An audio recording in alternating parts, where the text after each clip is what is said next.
cendekia.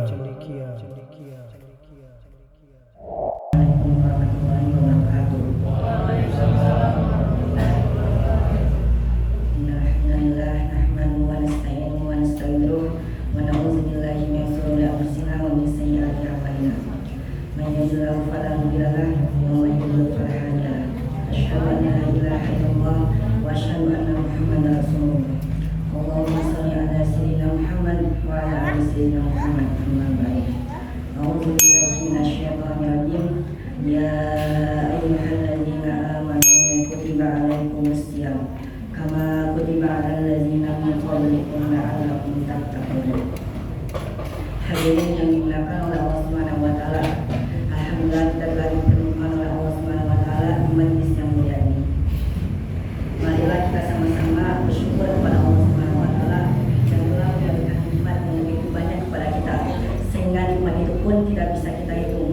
Di antaranya nikmat hidup, nikmat mendengar, nikmat berbicara, nikmat makan, minum, dan juga yang lainnya. Tetapi nikmat yang paling utama bagi kita yaitu nikmat Islam, yang insya Allah nikmat itu akan bahagia di dunia dan di akhirat. Tanda syukur kita kepada Allah Subhanahu wa taala yaitu tanda kita berterima kasih kepada Allah Subhanahu wa taala agar kita tidak menjadi orang-orang yang kufur. Bersyukur kepada Allah Subhanahu wa taala bukan hanya mengucapkan hamdalah alhamdulillah, tetapi juga bisa dengan melakukan amal soleh, melaksanakan perintahnya dan meninggalkan larangannya.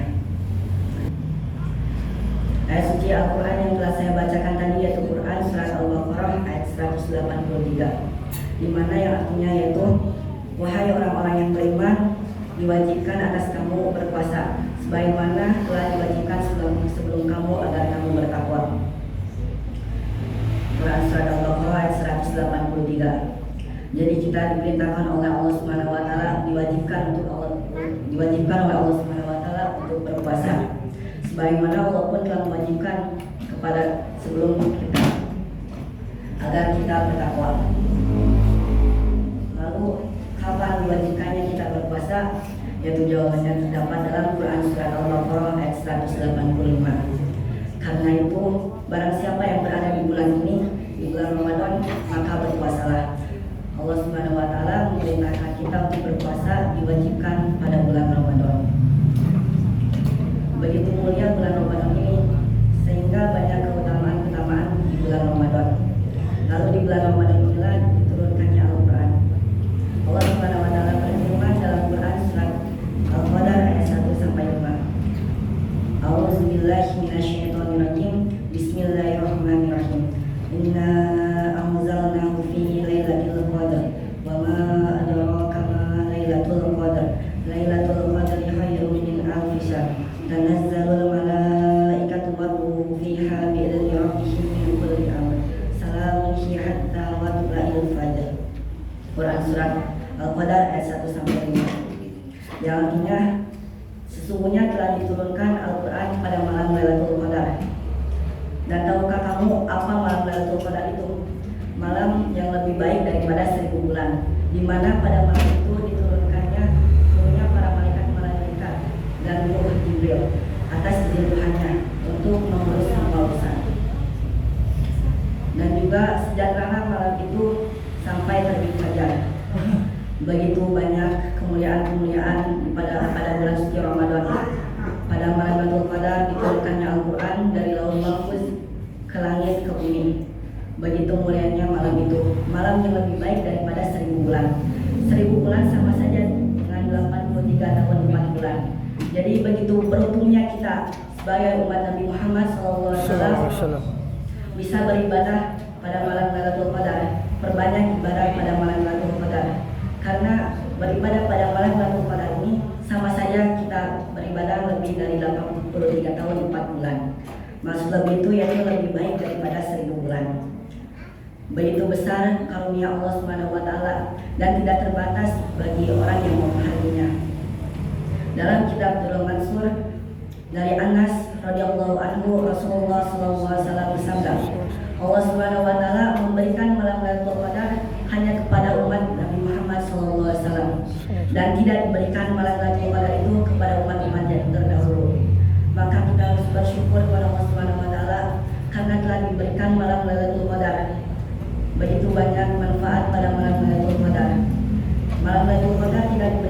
kepada umat-umat terdahulu. Malam Lailatul Qadar hanya diberikan kepada umat Nabi Muhammad SAW. Lalu pada malam itulah turun malaikat dan Ruh Jibril atas perintah Tuhannya. Lalu pada malam itulah penuh kesederhanaan, penuh salam sampai terbit fajar. Yang dimaksud penuh salam pada malam itu yaitu orang-orang yang beriman akan mendapatkan salam dari malaikat-malaikat berombong-rombongan dan silih bergantian terus menerus. Lalu ada riwayat yang mengatakan penuh salam itu yaitu penuh dengan keselamatan dan keamanan. Pada penuh keselamatan dan keamanan dari keburukan dan kejahatan. Pada malam itulah turun rahmat Allah Subhanahu wa taala terus menerus sampai terbit fajar. Maka kita sebagai kaum Nabi Muhammad SAW jangan sampai kita termasuk orang-orang yang rugi, tidak memperbanyak ibadah pada malam Lailatul Qadar. Lalu berpuasa pada bulan Ramadan. Berpuasa pada bulan Ramadan diwajibkan oleh Allah Subhanahu wa taala. Karena berpuasa itu termasuk rukun Islam yang keempat. Lalu termasuk pada yang agama Islam. Ada hadis yang menyatakan qala Rasulullah sallallahu alaihi wasallam bunyal Islamu ala khamsin syahadatin an la ilaha illallah wa anna Muhammadar Rasulullah wa iqamis shalah wa ita'iz zakat wa shaumi ramadan wa hajjil bait. Hadis riwayat Bukhari Muslim. Jadi berpuasa pada bulan Ramadan termasuk rukun Islam yang keempat, termasuk pada yang agama Islam. Jika kita tidak melaksanakannya, maka yang itulah akan roboh. Jika salah satu di antara 5 yang itu kita tidak melaksanakannya. Lalu pada bulan Ramadan inilah Rasulullah SAW menganjurkan kita untuk menyempurnakan yang fardu dan menambahkan amalan yang sunnah. Karena betapa untungnya pada bulan Ramadan ini kita mengamalkan saja satu amalan sunnah pada bulan Ramadan sama saja mendapatkan pahala melaksanakan satu amalan wajib di luar bulan Ramadan. Dan melaksanakan satu amalan wajib di bulan Ramadan sama saja mendapatkan 70 pahala melakukan amalan wajib di luar bulan Ramadan.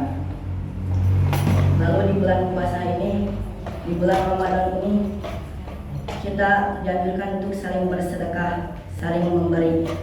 Lalu barang siapa yang memberi makan orang yang mau berbuka, memberi makan orang yang berpuasa untuk berbuka, maka dia akan dihapuskan dosa-dosanya oleh Allah Subhanahu wa taala. Dan juga akan terhindar dari siksa api neraka. Begitu juga orang yang memberi makan kepada orang yang mau berbuka puasa akan mendapatkan pahala seperti orang yang diberi makan untuk berbuka puasa tanpa mengurangi pahala orang itu tersebut. Di bulan Ramadan ini juga disebut bulan penuh kesabaran. Kita jika diberi ujian oleh Allah Subhanahu wa taala, maka lakukanlah dengan kesabaran. Jangan sampai kita dengan mengeluh kesah. Lalu di bulan Ramadan inilah setan-setan dibelenggu sehingga kemaksiatan berkurang. Ada riwayat yang menyatakan setan dibelenggu ini secara menyeluruh. Tetapi kenapa lantas kemaksiatan di bulan Ramadan ini masih ada? Biasanya kemaksiatan itu dilakukan karena godaan setan. Tapi di bulan Ramadan ini karena tercampurnya racun setan dengan hawa nafsu manusia pada 11 bulan di luar bulan Ramadan. Begitu juga kemaksiatan. Jika kita sering melakukan kemaksiatan pada 11 bulan di luar bulan Ramadan, maka kemaksiatan itu akan menjadi tabiat pada diri kita. Orang yang hidup dengan hawa nafsunya di luar bulan Ramadan, maka hawa nafsunya pun akan terbawa pada saat bulan Ramadan. Begitu kemuliaan Allah Subhanahu wa taala, begitu besar karunia-Nya Allah Subhanahu wa taala, sehingga orang yang berpuasa pun akan mendapatkan derajat. Dalam sabda Nabi Muhammad SAW, qala Rasulullah SAW, inna rajula la yadriku bi husni khuluqihi darajatal mu'mini bil laili zawmihi bil hawajiri. Semuanya seorang akan mendapatkan derajat dari Allah Subhanahu wa taala, yaitu orang yang sholat pada malam hari, orang yang haus di siang hari berpuasa dikarenakan tempat yang baik. Begitu besar karunia Allah Subhanahu wa taala. Kita akan mendapatkan derajat dari Allah Subhanahu wa taala jika kita berakhlak baik lalu kita melaksanakan sholat pada malam hari dan juga melaksanakan puasa menahan haus di siang hari. Lalu pada bulan Ramadan ini dosa-dosa kita akan dihapuskan jika kita menjauh dari dosa-dosa besar, tidak mendekatkan kepada dosa-dosa yang besar. Rasulullah SAW bersabda, qala Rasulullah SAW, as-salawatu khamsu wal jumu'atu ilal jumu'ati wa ramadhanu ila ramadhana mukaffiratun lima bainahunna idza istihbatil kabair. Rasulullah SAW bersabda, sholat 5 waktu dari Ramadan, dari Jumat ke Jumat, dari Ramadan ke Ramadan berikutnya akan menjadi penghapus dosa jika kita menjauhi dosa yang besar.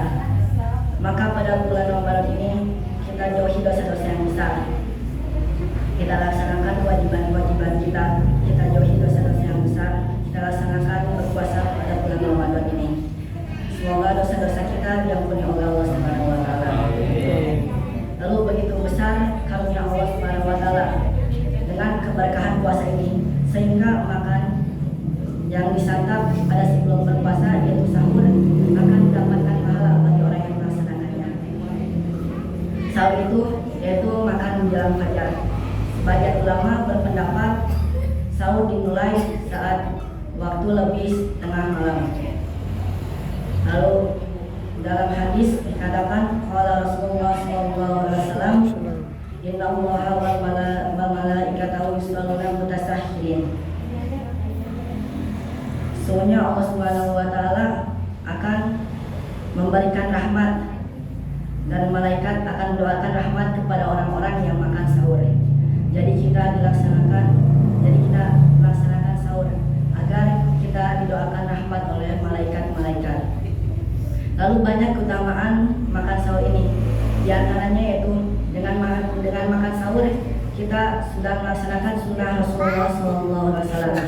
Dengan makan sahur menjadi tenaga kita untuk beribadah. Dengan makan sahur melapangkan hati kita untuk beribadah. Dan waktu sahurlah doa-doa kita dikabulkan. Baik, dan juga yang lain-lainnya. Begitu banyak manfaat di bulan Ramadan ini.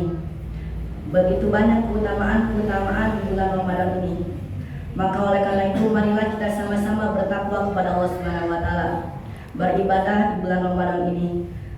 Berlomba-lomba dalam hal kebaikan. Lalu karena rugi kita jika tidak melakukan beribadah yang banyak pada bulan Ramadan ini. Banyak keutamaan pada bulan Ramadan ini. Semoga Allah Subhanahu wa taala memberikan kekuatan kepada kita agar kita mampu mengamalkannya dan menyampaikannya. Insyaallah. Wallahu a'lam bishawab. Sekian dari saya. Mohon maaf apabila ada kesalahannya hanya dalam